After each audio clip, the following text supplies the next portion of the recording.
People who are poor and marginalized bear the brunt of shocks like COVID-19, natural disasters, and food crises. They are also the hardest to reach and serve. Les plus grandes pertes sont les pertes en vies humaines, puisqu'on ne les retrouve pas. Donc ça endeuille les familles. Baisse de revenus, inflation, réduction des ressources en provenance de l'extérieur, en particulier en provenance de la diaspora. Tout cela a eu un impact sur les conditions de vie des populations. A lot of people have lost their jobs, the level of hunger is increased, education is also affected. As a small island state, our country faces unique challenges, including geographic isolation, rising sea levels, and climate change impact, among others. The uneven global response to the pandemic has not helped. In order to attenuate this uneven response, avoid the adverse consequences of a two-tier recovery, and prepare for future exogenous shocks, greater attention must be paid to strengthening resilience, particularly for the most vulnerable countries. It has shown how unprepared we were in terms of crisis management. Parce que l'Afrique, c'est 1,2 milliard d'habitants qui ne peuvent pas attendre, qui ont besoin de développement, qui ont besoin de santé, d'éducation. Together, we can heal this country.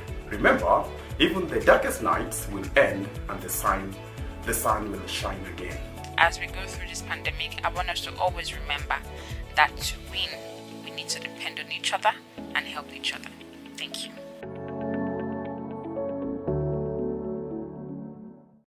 Good morning, good afternoon, and good evening. Welcome to this episode of the Resilient Recovery series here on World Bank Live. I'm Noreyana Fernando in Washington, D.C. You just heard from country leaders and thought leaders on challenges that COVID-19 has laid bare in their countries. As with most multidimensional shocks, COVID-19 has hit the poorest the hardest. The same is true for climate change, natural disasters, conflict. The already vulnerable become even more vulnerable.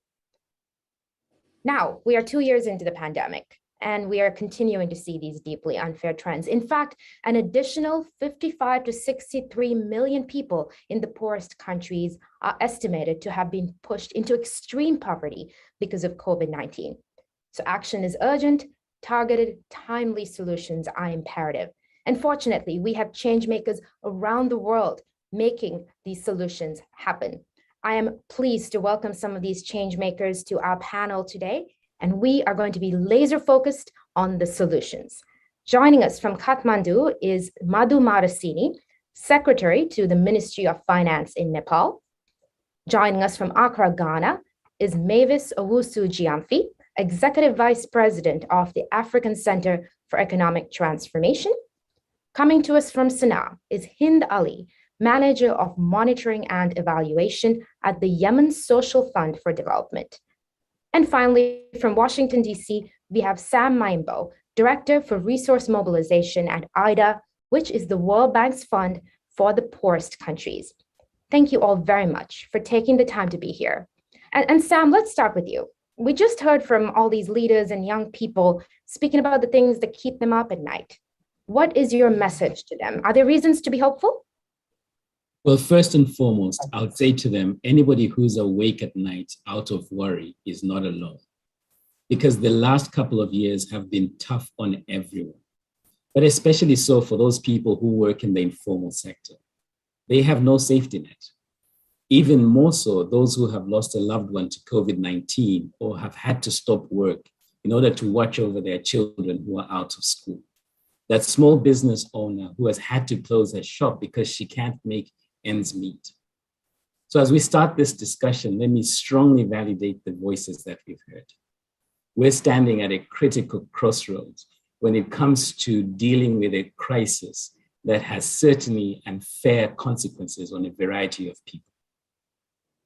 This is even more painful when you think about all those countries who've put decades of hard work to just manage some measure of growth, only to see that growth wiped out in a matter of months, to see the tragic reversal in development gains that they were slowly making against the Sustainable Development Goals.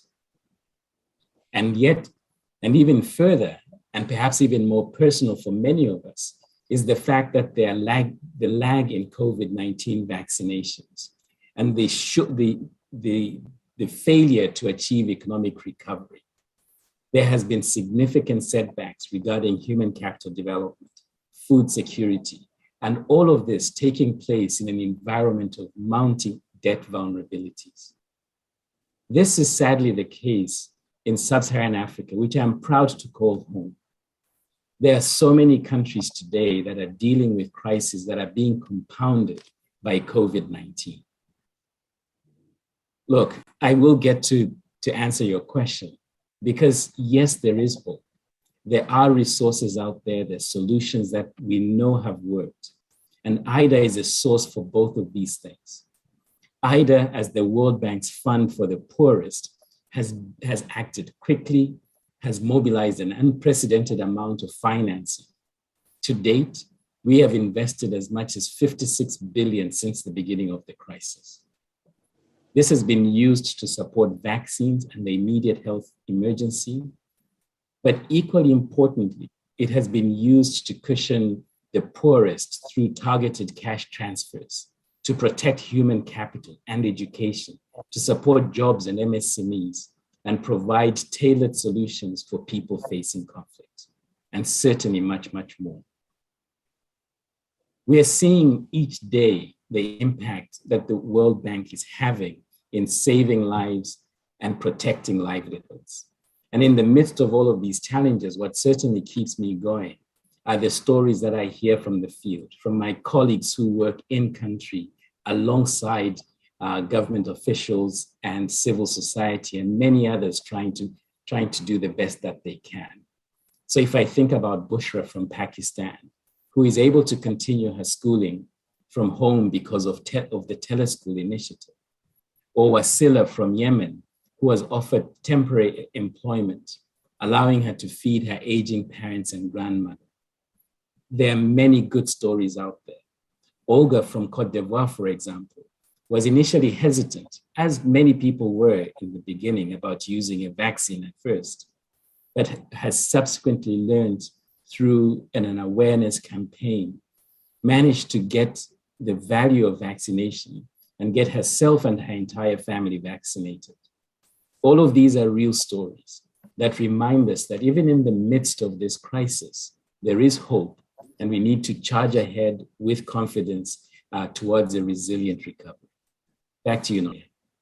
Thank you, Sam, and thank you for sharing those stories, and we look forward to hearing many more. You talked about resource mobilization during crisis, and Mr. Secretary, Nepal has had two recent crises, the devastating 2015 earthquakes, and of course, COVID-19. What lessons has the country learned about resource allocation during crises?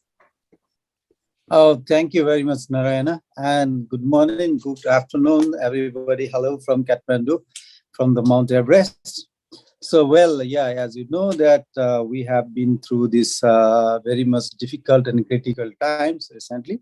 One was we have hit it hard by the massive earthquake when we lost over 10,000 lives, almost 500,000 houses were destroyed, and many more heritage sites, schools, and other public buildings, they were destroyed. And when we were just picking up, when we were rebuilding, we were trying to build back better our infrastructures. Then again came this global pandemic and the COVID-19, and that again hit us hard. And now informally, we think that hundreds of thousands of Nepali poor people, vulnerable people who were, about to graduate from their below poverty level, now again fall down into the poverty, below poverty, right, into the poverty trap. So that taught us that, what we did is, for example, for the earthquake, during the earthquake period, what we learned is that had we have invested for better infrastructures, sustainable infrastructure in advance, then we wouldn't have been losing that much of lives, that many infrastructures wouldn't have been, destroyed. The same is that during the COVID-19 pandemic, what we learned is that our spending on health infrastructure, our spending on health, human resources, doctors, nurses, were really, really meager, right? It was not sufficient. So what we learned is that we have to be really, investing a good amount of money to prevent this type of, natural or other type of disasters, like pandemic or natural disasters. In any case, Nepal is a very much a disaster-prone country. We come down around the fourth, most disaster-prone country in the world. So there is the vulnerability always there. So, but we are one of the least developed countries. So there is huge resource gap as well. So what we also urge the international community and especially the IDA donors and the World Bank management itself that you guys need to help us, to prepare better and resilient infrastructure so that we can sustain like this type of pandemics and disasters, and our people can live a healthy, long and resilient life. So this is the lesson that we need to spend in advance, right? And there is a spending gap both for the resilient infrastructure as well as into the health system, which is very critical for human life and other, and of course to meet our development aspirations as well. So that is what the lesson that we learned. And you're emphasizing this need to invest in systems so that basic needs can be met, health systems, disaster response systems. And exactly. Hind, I would like to turn to you because Yemen has had its fair share of crises after years of conflict that has affected systems. And as we speak, millions are in need of basic needs, food, shelter, healthcare, vaccines. What are some of the ways in which SFD is working today in Yemen to protect lives and livelihoods amid COVID and conflict? Thank you, Noreen, and good morning and good evening, everybody. As you rightly said, the depth of the crisis in Yemen goes beyond the immediate and emergency type of interventions and needs. We see people queuing for small amounts of water every day. We see girls and children out of schools because of lack of income resources. We also see people liquidating their assets just to access medical treatment. All of that in a country that has suffered 7 years of a conflict where almost 80% of the community and of Yemenis in need of some form of support. Yet, with the support of our donors, especially the World Bank and IDA, we have been able to respond to the multi-diverse needs in the Yemeni community. We have been able to, with the IDA support, to reach out to almost 3.7 million people, improving their well-being. And examples of the interventions that we have been implementing through the IDA support was the cash for work and cash transfers, where we're not only transferring cash, but we're also building skills for those people and providing them with livelihoods opportunities where they are more resilient. We're also we supported more than 552,000 people with the cash transfers. We have also supported more than 260,000 women and 270,000 children at risk of malnutrition with much needed cash and life-saving nutritional treatments. Our support does not only include the cash transfers, but we also go beyond that in protecting the livelihoods, where we have supported more than 400,000 beneficiaries, protecting and providing them more sustainable livelihoods.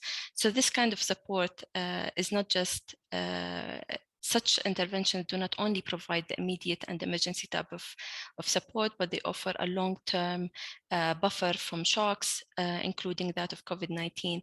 Those people who are benefiting from our support, they are more equipped to avoid the emergency and poverty traps. So much more emphasis and need is towards supporting the livelihoods, supporting the kind of long-term support that goes beyond these kind of emergency type of interventions. Thank you very much, Hind. And then this focus on livelihoods, it's important because the bills don't stop coming in just because there's a crisis. And the temporary relief is very important. And just as important, our jobs during crises. Mavis, you work at Asset, which is focused on long-term growth in Africa through transformation, and jobs are a cornerstone of that kind of transformation. Are you finding that jobs are just as important during crises as well? Thank you, Noreyana. Good morning, good evening, good afternoon, wherever you might be in the world, and greetings from Accra. Yes, Noreyana, jobs are critical. Jobs were critical before the crisis in Africa, and they are critical even now. As Sam said earlier on, we had a large number on the continent in the informal sector, and when the crisis hit, government had to put in place policies to protect our population, and it meant that a lot of people could actually not go out to work. Unfortunately, the social protection that was available was not sufficient to meet market demand. So jobs and livelihoods were critical before, they were critical during the crisis, and they continue to be critical. And why is that? We are a young population. By 2015, with an estimated population of 2.5 billion, every 4 people walking on this earth will be an African. Now, half of these people are projected to be under 25 years old. We have more people entering the labor force each month than in any other region of the world.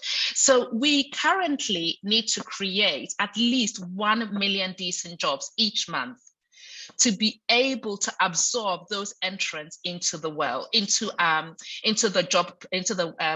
marketplace. Unfortunately, we are only creating 3.1 million jobs per annum, which means that 80% of the people that were entering the employment market were actually going into the informal sector, which is very vulnerable. So with the informal sector, every time a crisis hits, they are one of the first places which feels the shock. And so jobs must be at the heart of Africa's economic transformation agenda. Countries must focus not just on economic growth, but how to diversify their economies to create these jobs, how to enhance export promotion to create these jobs. They need to invest in skills and infrastructure to enhance the productivity of these countries and enhance the productivity of their labor force. And I think this is where IDA becomes really critical, and the focus that IDA has placed on jobs is going to be a fundamental part of helping countries on the continent, not just to rebuild back, but build forward better, lay the foundations for transformation, ensure our young people are skilled adequately, ensure that they are supporting not just what is happening at the country level, but also developing public goods, such as supporting movement of people, enabling a young Ghanaian to be able to work in Kenya if that's where the job is. All of this is critical, because if growth does not translate to decent jobs and decent outcomes for human well-being, then we failed. Thank you. Thank you, Mavis. Decent jobs and decent outcomes for human well-being. That was very well said. And it's striking to me that the diversity of people we have present here in terms of roles, right? It takes a village to affect this kind of change. And when a crisis like this happens, we're all affected. So we must all be part of the solution. And Hind, I'd like to actually go back to you, because the SFD is a great study in this kind of collaboration and partnership. Could you share a few examples of how collaboration has worked for Yemen's people? Yes, thank you. So we have had a strong partnership with our donors and with specifically with IDA. We have been successful with the IDA support to deliver an effective response that was able to that allowed us to avoid the emergency trap through a longer-term solutions in social protection, in livelihoods, and in access to services. We have been working in multi-sectoral. SFD has been working in multi-sectoral activities, providing services in different areas, including basic services in WASH, education, health, as well as cash plus kind of activities and the livelihood kind of support. You know, and in a fragile and conflict situation, we find that national state organizations become weaker. But at the local level, when we go down to the district level, to the governance level, we find stronger institutional resilience. And that's where we have been successful also to create stronger partnerships at the district level through our local governance and empowerment program, where we have been building capacities of the local structures. We have building their capacities, supporting them in planning and executing interventions that support the development and the resilience within the district and sub-district levels. And this also prepares them beyond the current conflict situations. It supports them at the longer term when hopefully the conflict ends and during recovery. We have also have stronger kind of relationships with the UN agencies where we're working, where IDA's support is being channeled now, especially during the conflict. This type of support has supported the preservation of national institutions and national capacities like SFD, and it has allowed us to continue our operations across Yemen in almost all of the districts in Yemen. And the way you're putting it, there are multi-level collaborations. They have the international collaboration, the national, but then of course there's the regional and district, which is supremely important. So thank you for highlighting that. And you mentioned your SFD's partnership with IDA, which is the World Bank's Fund for the Poorest Countries. Let's take a look at some other ways in which IDA is partnering up to drive change. In Democratic Republic of Congo, Guinea, Liberia, Uganda, Pakistan, the Democratic Republic of Congo. It's the Sahel Women's Empowerment and Demographic Dividend Project. We help governments address the key challenges they face, especially those dealing with fragile and unstable social or economic. Since the start of the COVID-19 pandemic, WHO and the IDA have aided more than 50 countries to respond to the outbreak. In South Sudan, for example, IDA has helped UNICEF deliver essential health services in areas hardest hit by the conflict, areas where vital systems like healthcare are non-existent or have been shattered by the fighting. Thanks to IDA investments, we're able to provide medical supplies, healthcare, and vital information to children and families. The World Bank's International Development Association support has brought important change to the way the international community responds to refugee flows. In very practical terms, it means that resources are provided to the country of asylum. And what's unique and powerful about the Sahel Women's Empowerment and Demographic Dividend Project is that it empowers women and girls through education, career development, with access to sexual and reproductive health services, and much more. Together, we help governments address the key challenges they face, especially those dealing with fragile and unstable social or economic conditions. For example, in Somalia, WFP and IDA have worked with the government to scale up cash transfers to 1.2 million people, driving up food security while strengthening the local economy. In Honduras, we partnered with the government to implement state-of-the-art multi-dimensional vulnerability dashboards with geo-referenced administrative registries to reach poor and vulnerable populations with baskets of services and cash transfers. IDA works. Help us expand this vital lifeline for children, for our world.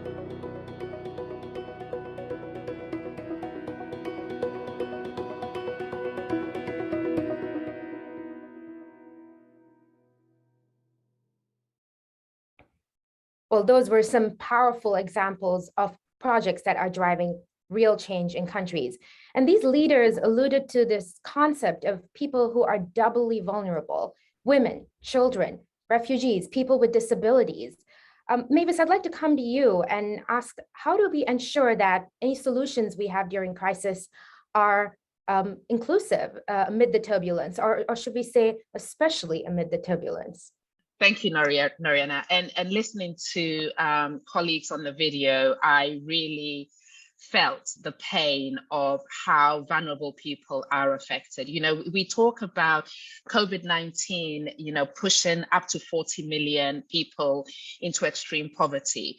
But that is coupled with regressions from gains from the Sustainable Development Goals. We know under 5 mortality is going to go up. We're already seeing problems with nutrition, as we saw during Nutrition for Growth, maternal mortality, access to quality education, just to name a few. The groups that were already vulnerable are the ones that did and are still acutely feeling the effects of COVID-19. So, for example, we saw and are seeing women are carrying additional unpaid domestic burdens as families stayed at home or are slowly returning. We are seeing women struggling to gain access to basic health services for themselves and for their young children. You know, poor girls, as Sam said earlier on, struggled to gain access to education at the height of the pandemic. And we know that they are also struggling to go back to school, as parents who have lost their jobs are starting to depend on their children to help them with income generation. And if you are elderly and disabled and female, you are being further marginalized during this crisis. We also saw that, you know, the measures that were put in place for COVID-19 really highlighted the vulnerability of women's employment in Africa. So, for example, in Ghana, within the first week of lockdown in March 2020, women's employment dropped by 23 percentage points compared to that of men. And now this is partly because most of the women were in the informal sector, and it means that they actually have to be out there doing business. If you put things in lockdown, they can't go out and do business. But the interesting thing is that as economies started to reopen, women are rebounding faster than men. Women are actually driving the rebound in the economy than we are seeing men's contribution to that rebound. So as we think through how we get our economies back on track, it's not about building back better, it's about building forward better, making sure that we are building resilient economies that are able to withstand shocks, economies that are able to take advantage of the resilience of women. Let's prioritize gender-based budgeting. Let's put a gender lens on macro and microeconomic policy formulation. Let's ensure our fiscal frameworks are gender sensitive. Let's create spaces for women and young people to be an integral part of the decision-making process on how we build forward better. It is not a moral argument. It makes economic sense. We have the data. So let's ensure that the people who can help us build our economy, the 50% of the world that carry half of the sky, the 50% of women in sub-Saharan Africa that drive the economy of this country, let's put them at the center of building back our economies. Thank you. Thank you, Mavis. That was a powerful case for gender-based budgeting. That's a great term. And it occurs to me that it's something that needs to happen before crises. We need to be building this resilience well before the shocks hit. Mr. Secretary, I'd like to turn to you because Nepal is a great example of building resilience before crises. For example, through IDA's support, your government constructed more than 200,000 earthquake-resilient houses. Do you have any other advice or ideas for ways in which countries just can become more resilient in general? Yeah, after the earthquake, we've been able to rebuild over 200,000 houses and around hundreds of thousands of school buildings as well, and many more heritages as well. And that was, I should thank the World Bank and especially the IDA for its support to rebuild Nepal after this devastating earthquake. Actually, what we did is that soon after the earthquake, we convened an international conference on Nepal's reconstruction. And we were able to raise over $4 billion US assistance from our development partners and also our friendly countries. And that resource has helped us enormously to rebuild our destroyed and damaged infrastructures. As I said to you earlier, now what we have greatly learned is that we have to be spending on preparing or building resilient and sustainable infrastructures, right? where we have the funding gap because of the vulnerability of natural calamities, because of the vulnerability of global pandemics, and also because of the vulnerability because you are poor, right? When you are poor, you don't have sufficient income and you cannot build a sustainable or resilient house. You don't have good schooling. You don't get the good medicine. Then you are always on a risky zone, right? That's the lesson that we learned. So what we learn is that we need to be spending on those people who are at the lower level of your quantile, right? They are always vulnerable. When you are vulnerable, maybe you are left behind even in the vaccination campaign sometimes because you don't know. There is lack of information as well. You don't know where to go, where you get, right? So we need to teach them. These are the ways and means that you can get these state facilities. Sometimes that also because they are not educated as well, right? And they don't know how to build their houses so that they can sustain even some level of earthquake or some level of landslides, because Nepal, as a mountainous country, we frequently have floods, landslides as well, and our mountains are melting as well, and there are glacier lakes, they are melting, bursting as well. If you have been following the news, we had recently also, we had on rain as well. We had over 200 people, they died, and hundreds of others are missing, and also about 80% of our whole paddy production that was lost. This is the level of vulnerability that we have been confronting. So always with our development partners, especially with the IDA have been very much helpful for us because during the pandemic as well, IDA supported us with the rapid credit facility of 29 billion upfront, right? And then another 75 million to purchase the vaccine. And there is another 18 million, to purchase, to add up the additional vaccine. So it has been supporting. But always the lesson learned is that, we have to be very sensitive, preparing resilient infrastructures rather than, looking for funds when you already have these disasters and when you already meet through the disasters or pandemics, right? So we need in advanced preparedness. So we need to investing those vulnerable groups of people in advance, right? So that, they can recoup and they can remain resilient as well, and they can resist any level of vulnerability or pandemics as well. And they know how to access all those type of facilities as well. Those healthcare services, social protection services as Hind was talking, so these types of services, if we were able to, provide in advance, right, and in a continuous fashion, then our people will be more resilient. That's a lesson that we learned. So that's how now we have been, there are designs, how designs have been distributed to the people. So now our houses are rebuilt so that they can sustain even the disasters and landslides as well. That's the thing. And thank you. Part of doing all this requires an intimate knowledge of the challenges, right? You know that Nepal is more prone to natural disasters. So there's almost a needs assessment that needs to happen beforehand. And Sam, IDA has decades of experience with multidimensional crises, but also knowing country needs in advance. Are you finding there's a tried and tested formula for dealing with crises? Well, Noreyana, listening to the Secretary Hind and Mavis makes it clear that there is no single formula out there. But what there is are significant lessons that we have learned.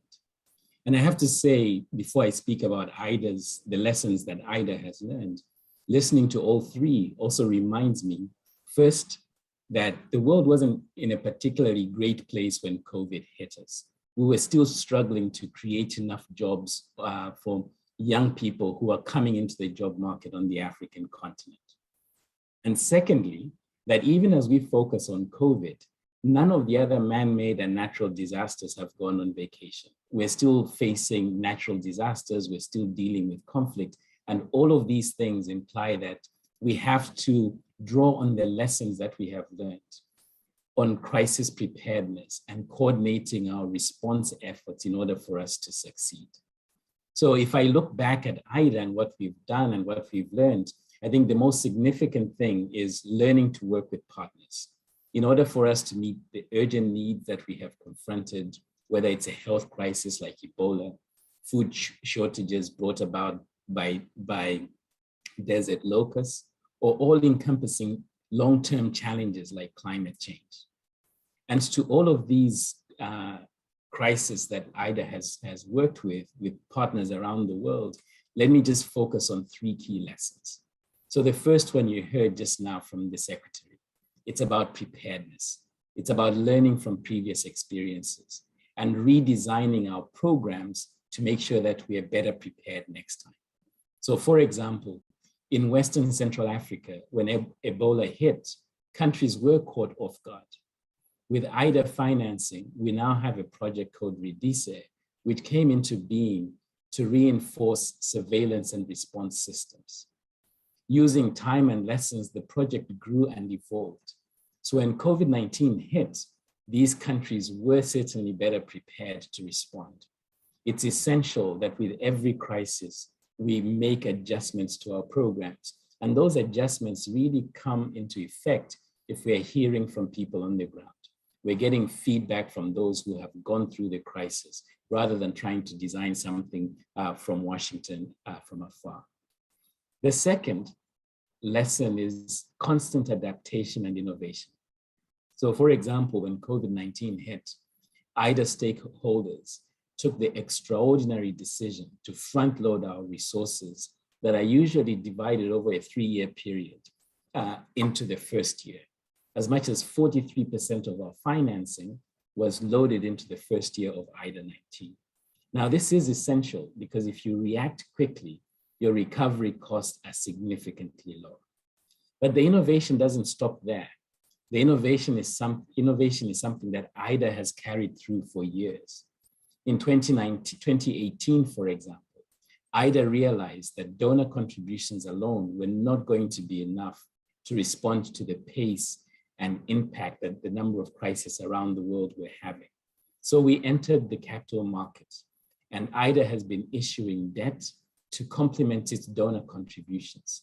Our innovation has now reached a level where for every $1 that we get from donors, we're able to leverage an additional $3. Now, this is helpful. But the most important lesson is that it takes a village. IDA may have reach and resources, it may have good partners and good projects, but we have to work with governments, the United Nations, multilateral development banks, civil society, think tanks as well, in order to design operations that are responsive. Otherwise, we will always be catching up. So fundamentally, international coordination and cooperation are therefore critical to make sure that countries are getting the support, that they're able to absorb that support. And most importantly, and personally for me, is that this support reaches that man, that woman, that boy, that girl who needs it at the right time. Thank you, Noreyana. Thank you very much. And thanks for emphasizing this need for international solidarity. We truly are all in this together. A solution anywhere has the ability to benefit people everywhere. And as we come to a close, I'd like to turn to Hind and Mavis, who you're working with people every day on the ground. You're measuring impact, visiting project sites, hearing stories. In 2 or 3 sentences, please tell us, what do we need to keep in mind when designing solutions? What does a solution need to look like in order to drive change? Hind, let's start with you. Thank you. So, recapping from Mavis and Samuel, what they have said, I think, and also from the feedback that we're getting from the ground, where always income generating opportunities are always described as dignified and empowering. We find people and interventions that are designed around people are more likely to be used and more sustainable. And we find that across the districts, across all the districts that we're working in Yemen. Further that, we find that even with the cash support that we're providing, people tend to invest for income generating activities. showing that there are opportunities to invest more in livelihoods and more in longer-term solutions. And now I think the message that I want to send is that we need to be more ambitious. We need to be more ambitious in linking more the social protection type of interventions with livelihoods, financial access, and access to basic services. Without basic services, people tend to liquidate their assets to access these basic services. However, if we have a layered approach with a longer term vision, those people, especially those most vulnerable people, will be more resilient, will be able to sustain their livelihoods, will be able to lift them from the never-ending cycles of the humanitarian support, and they'll be able to avoid the emergency and poverty traps. Thank you, Hind. Thanks for calling for ambition. And Mavis, let me turn to you real quick before we wrap up. What do we need to keep in mind? So 3 things very quickly. The first one is partnership. You can't do this alone, and partnerships are going to be critical. The challenge is big, the resources are limited. So partnerships across international agencies, local governments, civil society and the private sector is critical.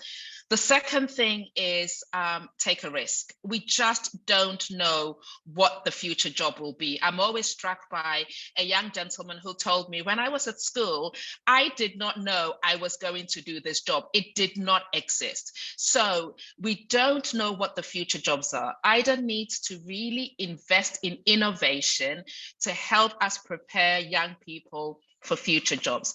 And the third thing is country-led initiatives. Put countries and their people at the heart of the next IDA.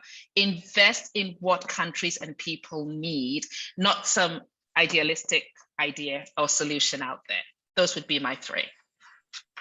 Thank you very much, Mavis. And in fact, I believe that human capital, the idea of investing in people, was elevated to a special theme for the IDA 20 replenishment cycle. So it's a fitting call to action. Thank you very much, Mavis. Thank you, Hind. Thank you, Secretary Marasini. And thank you, Sam, for joining us across time zones. I know it's not a decent hour for many of us here. And thanks, of course, to all of you for watching. And after hearing our speakers, maybe you have thoughts, questions, ideas for change. Well, tweet them at us using the hashtag IDAWorks and Resilient Recovery and let us know. I'm Noreyana Fernando from Washington, D.C. on the World Bank Live's Resilient Recovery series. Until next time.